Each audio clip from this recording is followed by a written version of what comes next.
W.F. Howes presents an unabridged recording of How We Named the Stars by Andrés N. Ordorica, narrated by Christian Barillas.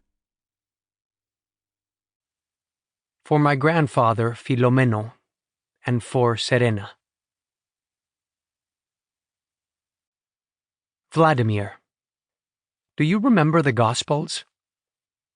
Estragon, I remember the maps of the Holy Land. Colored they were, very pretty. The Dead Sea was pale blue. The very look of it made me thirsty. That's where we'll go, I used to say. That's where we'll go for our honeymoon. We'll swim. We'll be happy. Samuel Beckett, Waiting for Godot. Prologue. If you asked me, I'd tell you.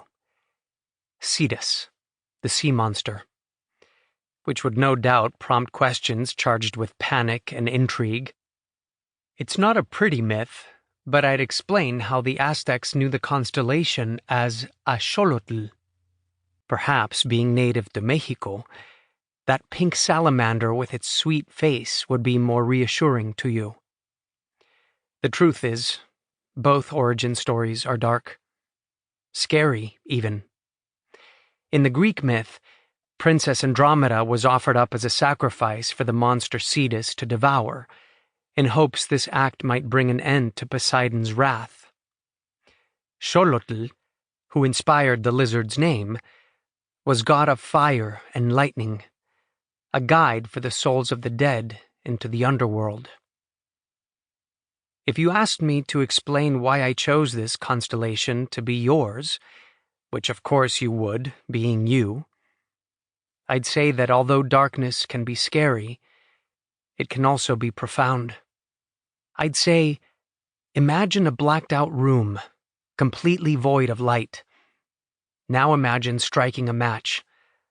Although the room is mostly dark, full of so much unknown, it's also full of so much light. Even if you looked at me with a face that screams, "You're certifiably insane," I'd say, see how inviting that single flame is? How brave it must be to burn brightly, even when alone in such darkness, even when it's faced with such pain? I'd say, that's you. You'd no doubt protest, call me dumb, tell me to... Sample complete. Ready to continue?